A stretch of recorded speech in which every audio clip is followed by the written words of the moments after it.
हाय दोस्तों, कैसे हैं आप सभी। मैं डॉक्टर अनव्यास फिर से अपने यूट्यूब चैनल पर आप सभी का स्वागत कर रहा हूं। आशा कर रहा हूं सभी ठीक है, मस्त एंजॉय कर रहे हैं। डिजाइन थिंकिंग का सब्जेक्ट चल रहा है। थर्ड मोस्ट इंपॉर्टेंट क्वेश्चन पर मैं आ गया हूं। जल्दी से देख लेते हैं कौन सा है क्वेश्चन। ये क्वेश्चन है प्रोसेस ऑफ डिजाइन थिंकिंग। अब डिजाइन थिंकिंग क्या होता है कि अब भी हम कोई प्रोडक्ट बना रहे होते हैं या कुछ आउटलेट बना रहे होते हैं या कुछ भी हम एक्टिविटी कर रहे होते हैं तो उसकी हम डिजाइनिंग करते हैं। और इस डिजाइनिंग की जो थिंकिंग है, मतलब जो आइडियोलॉजी है कि हम कैसे उस डिजाइन को बनाएंगे, उसको कैसे हम वैल्यूएबल बनाएंगे और उसका एक्चुअल आउटलेट कैसा होगा जो हम प्रोटोटाइप कर सकते हैं। जैसे सपोज मेरे को एक बाइक बनानी है, तो बाइक बनाने के लिए उसमें 2 व्हील्स होंगे, कितने सीसी का इंजन हमको लगाना है, कौन सा उसका मॉडिफिकेशन करना है, उसका मॉडल कैसा होगा, उसकी कलरिंग कैसे होगी, उसका जो क्लच का और गियर का पैटर्न कैसे होगा, क्या उसमें नए फीचर्स होने वाले हैं, ये सारी की सारी डिज़ाइन थिंकिंग में आता है। डिज़ाइन थिंकिंग के अंदर हम पूरे फंक्शनलिटी पे भी वर्क करते हैं। जो ओल्ड जनरेशन यानी कि ओल्ड थ्योरीज थी, है ना, ओल्ड जनरेशन यानी कि ओल्ड थ्योरीज थी, वो डिज़ाइन थिंकिंग को केवल एक ड्रॉ बना के छोड़ देते थे। मतलब कि एक जो आपने प्रोडक्ट बनाना है उसका आपने डिज़ाइन बना दिया और बात खत्म हो गई। लेकिन अब उस डिज़ाइन थिंकिंग पे हम उसका सिमुलेशन एक्सरसाइज, उसका मॉडल बिल्डिंग, उसको प्रैक्टिकल एनवायरनमेंट में वो कैसे वर्क करेगा, कौन कौन सी बातें आ सकती है, ये सबका रिसर्च मटेरियल अवेलेबल है, तो इनके ऊपर भी वर्कआउट होता है। तो डिज़ाइन थिंकिंग की प्रोसेस एक one of the most important question रहता है अपने इस सब्जेक्ट में। अपना भी सब्जेक्ट यही है। Design thinking is problem solving approach हो गई है।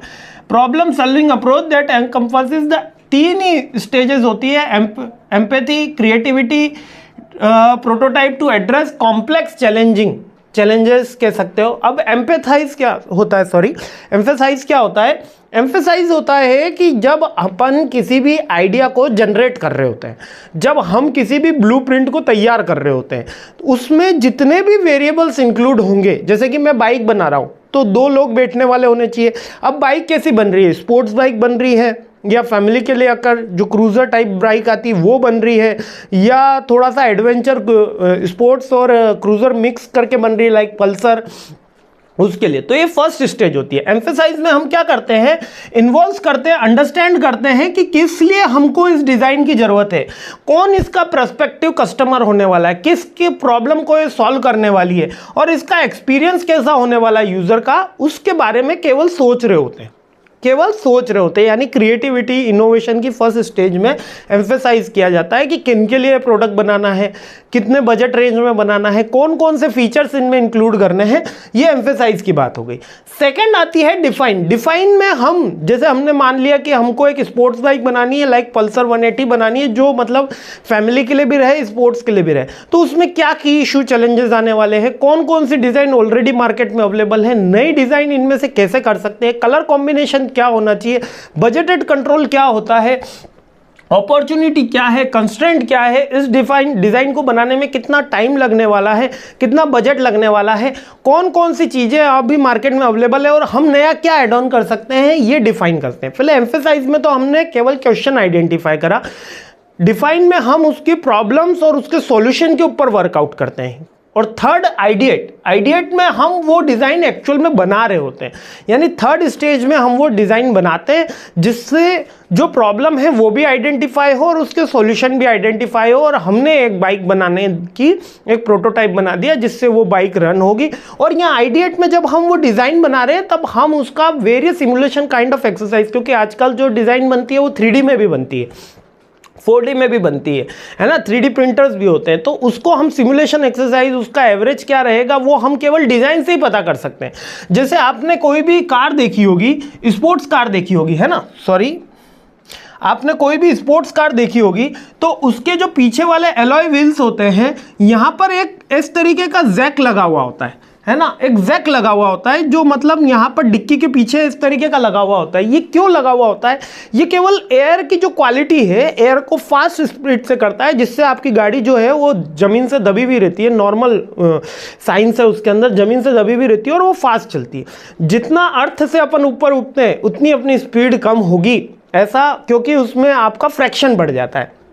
यही कंसेप्ट का यूज करके सारे क्रिकेटर्स जो कम हाइट के रहते हैं, जैसे सचिन तेंदुलकर साहब, कम हाइट यानी कि जो नॉर्मल हाइट, जैसे 5.5 फीट है ना, 5.5, 5, 7, 5, 8, ठीक है, जैसे हम भी 5, 8 के हैं, तो नॉर्मल हाइट के रहते हैं, बट उसमें भी जो कम हाइट के बंदे रहते हैं उनको ग्रेविटेशनल फोर्स कम यूज करना पड़ता है, तो वो एक अच्छे क्रिकेटर बन सकते हैं, अच्छे बैट्समैन बन सकते हैं। सुनील गावस्कर जी हो, रिकी पॉन्टिंग हो, सचिन तेंदुलकर हो, इन सब का मेजर जो कारण बताया जाता है कि इनकी हाइट कम होने से ये जब उठते हैं, खड़े होते हैं, तो उसमें ग्रेविटेशनल फोर्स कम लगता है, फ्रैक्शन कम होता है, तो इनके जो रिफ्लेक्सेस हैं वो फास्ट हो जाते हैं, है ना। तो यही आइडिएट के अंदर जब हम डिजाइन प्रोटोटाइप बना रहे होते हैं, तो कार का डिजाइन में हमने एक हल्का सा एड ऑन करा जिससे कार की जो स्पीड बढ़ रही, तो आइडिएट में जो हमारे पास प्रॉब्लम थी उसका सॉल्यूशन भी हम आइडिएट में ही दे रहे होते हैं। ये प्रोसेस ऑफ डिजाइन थिंकिंग में ही आ जाता है, पहले नहीं आता था, लेकिन अब इसी में ही हम सॉल्यूशन कर देते हैं, क्योंकि जब 3D डिजाइन को हम टेस्ट कर रहे होते हैं, जब बन रहा होता है, तो वो डायरेक्टली उसमें एरर बता देता है कि इसमें फ्रैक्शन इतना लगने वाला है, इसमें माइलेज इतना लगने वाला है। मतलब पहले प्रोटोटाइप बना के चेक करना पड़ता था, अब डिजाइन से ही सारी चीजें चेक हो जाती है, मैक्सिमम चीजें, है ना, सारी चीजें तो नहीं हो पाती लेकिन मैक्सिमम चीजें चेक हो जाती है, इसलिए आइडिएट एक इंपॉर्टेंट स्टेज बन गया है। आई होप ये क्वेश्चन काफी आपको इजी लग रहा है और इसको आप अच्छे से अटेम्प्ट भी करके आओगे।